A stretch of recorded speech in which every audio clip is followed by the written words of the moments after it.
सगळे भाऊ आम्ही काय केलं असं म्हणत नाही, आमच्या वडिलांनी सगळं उभं केलेलं आहे. आता माझे वडील 2022 साली गेले, पण क्षणाक्षणाला त्यांची आठवण येत नाही असा एक दिवस किंवा एक क्षण नाही. म्हणजे शेत त्यांचं शेत आहे, त्या शेतामध्ये आम्ही काम करतो, त्यामुळे त्यांच्या आठवणी काढणं, आईची आठवण काढणं हे क्रमप्राप्त आहे.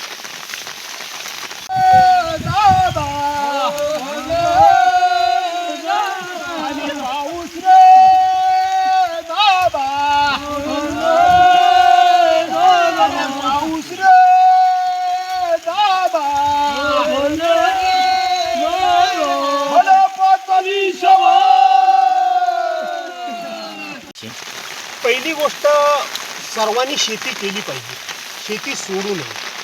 दुसरी गोष्ट, आमच्या वडिलांपासून काकांपासून सर्वांनी आम्हाला एक धडा घालून दिलेला आहे की हे रेशनिंगचं धान्य तुम्ही खाण्यापेक्षा तुम्ही स्वतः कष्ट करा, स्वतः शेतामध्ये राहा आणि स्वतःच्या शेतातलं स्वतःच्या हाताने पिकवलेलं धान्य खा. तर माझा भाऊ तिथं बसला, तो कोपऱ्यावर आहे, तो लास्ट नंबर, तो सगळं गावचं बघतो. पण आम्हाला लागणारं धान्य हे सगळं तो आम्हाला चुकूनला पुरवतो.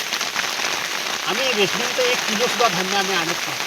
आणि मग आपण वडिलांनी त्यावेळेला एक आम्हाला शिरस्ता घालून दिलेला आहे की जो लावणीला आणि कापणीला येणार नाही त्याला धान्य द्यायचं नाही, आणि जो लावणीला आणि कापणीला येईल त्याला लागेल तेवढं वर्षभर धान्य द्यायचं त्या मुलाला.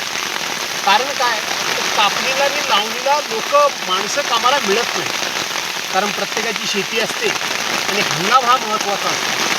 आता सुद्धा आमच्या मुली, सुना, मुलं, नातेवाईक आता सगळे येतीलच दुपारनंतर, सगळे झाडून येतील. यंदा काय झालं, यंदा पावसाचं थोडंसं वरखाली झाल्यामुळे मुलांच्या शिक्षणाचं वगैरे टायमिंग जमलं नाही.